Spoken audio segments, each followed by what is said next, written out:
Bonjour à tous chers mortels, c'est Dragmar, on se retrouve avec un nouvel avis manga sur un titre qui doit pas du tout être connu, je pense. J'ai pas vérifié, mais je pense que presque personne en a parlé, ça fait partie des mangas inconnus au bataillon, que je dois faire partie des rares personnes à les lire, et qui pourtant sont exceptionnels à mon goût.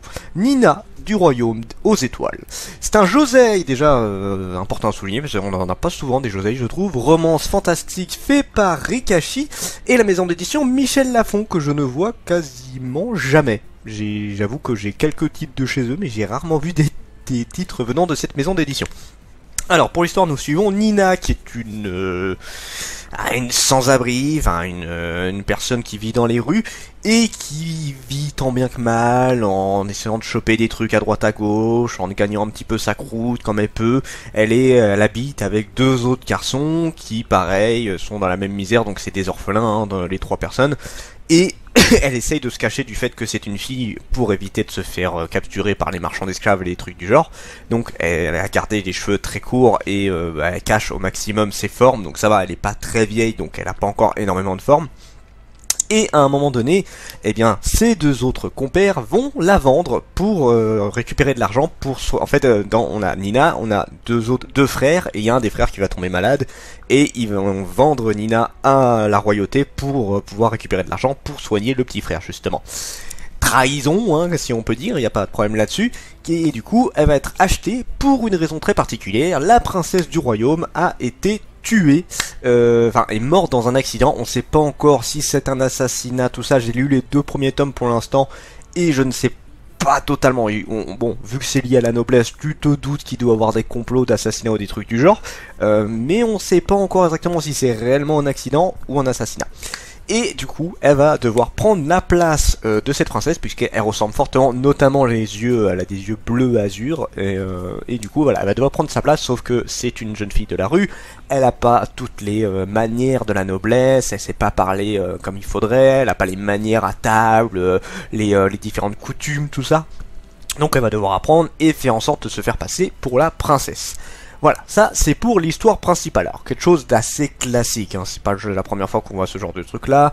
On a eu plusieurs fois une personne qui a été prise pour remplacer, notamment justement que ce soit un prince, une princesse, on a ça assez régulièrement. Mais on a quand même quelque chose d'assez cool dans ce manga là, c'est que on a des personnages assez hauts en couleur. Nina est très attachante et c'est dur de pas spoiler, je vais essayer de pas spoiler au maximum, mais elle a un caractère justement du fait qu'elle vient de la rue, et du fait qu'elle s'en est pris plein la gueule, qui fait que la noblesse, tout ça, ça l'impressionne pas plus que ça. Genre les méchancetés de la noblesse, c'est de la gnognotte comparé à ce qu'elle a vécu dans la rue. Les gens qui tabassaient, tu risquais de crever à tout moment.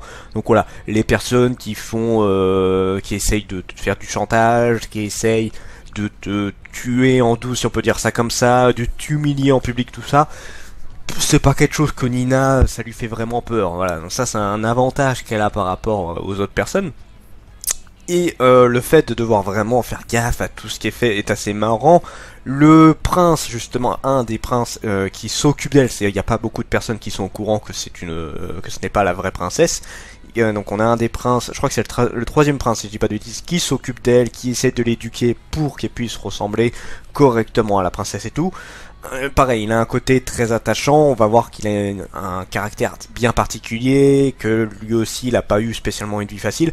Voilà, on a des personnages qu'on s'accroche vite à eux, ça c'est déjà un super bon point en général, parce que bon, les personnages, bien sûr l'histoire, le déroulement, tout ce qui se passe, l'action, tout ça, ça compte beaucoup, mais les personnages, ça fait partie des gros points forts qu'il faut pour qu'un manga accroche énormément. Et Nina, à ce niveau-là, il a tout gagné. Le niveau scénario, c'est assez classique, mais niveau des personnages, c'est ce qui fait la grande force du manga, ainsi que le dessin qui est extrêmement beau. Donc pour le potentiel du manga, l'histoire, je le redis, c'est pas quelque chose d'exceptionnel, c'est quelque chose d'assez basique. La fille ou le mec qui est pris pour remplacer telle ou telle personne, notamment liée à la noblesse, bon, là c'est la royauté en plus, c'est encore autre chose, mais voilà, c'est pas quelque chose qu'on n'a pas vu 50 milliards de fois, voilà, on est habitué à tout ça. Pour ce qui est des dessins, je le redis, des dessins qui sont extrêmement beaux, on n'a pas forcément beaucoup de décors, et encore, quoique c'est... Non, niveau décor, non, je confirme, on n'a pas énormément de décors, mais on a des visages et des tenues qui sont très détaillés, c'est vraiment extrêmement beau, il n'y a rien à redire là-dessus, c'est très agréable à suivre. Donc non, je vous... voilà. Là, ça fait partie aussi des gros points forts du manga, comme je l'ai dit. Les personnages, c'est vraiment la grosse clé du manga. C'est des personnages qui sont attachants, des personnages en couleur, des personnages qui donnent envie de voir comment ça va évoluer. C'est surtout ça aussi, parce que là, on avance tout doucement, on a le côté vraiment... On apprend, enfin, on la voit évoluer en mode, elle est en train d'apprendre comment il faut se comporter vis-à-vis du roi, vis-à-vis des autres... Enfin, des concubines, les trucs du genre. Et on a aussi toutes les supercheries pour pas montrer que c'est justement une fausse princesse, ceux qui essayent aussi de montrer le poteau rose, etc. Il y a pas mal de trucs. Ça suit très bien, franchement ça se suit sans problème. Et jusqu'où le manga peut aller, alors je sais pas trop, là on a 3 tomes en France, le 3e tome est sorti déjà. Oui, il est sorti en juillet, tiens, étonnamment je l'ai pas commandé, je pensais. Donc ce sera à commander, ce sera à commander. Et 8 tomes au Japon, série encore en cours pour l'instant. Donc c'est une série qui peut durer assez longtemps, puisque, bah, en vrai, qu'est-ce que ça peut être la finalité, je ne sais pas. Là, grosso modo, ça parle justement de mariage pour éviter des guerres, faire des alliances, tout ça. Mais on peut pas dire qu'il y a un manque de sujets. On a vraiment ce qu'il faut pour que l'histoire soit assez longue, sans que ça devienne trop redondant. Donc, à voir. C'est là pour l'instant, je suis en mode je découvre. C'est une très bonne découverte que je vous conseille vraiment énormément.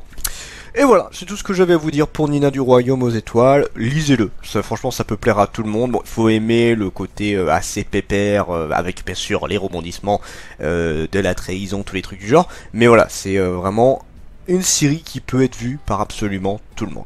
Sur ce, c'était Dragmar et je vous dis à la prochaine, chers mortels.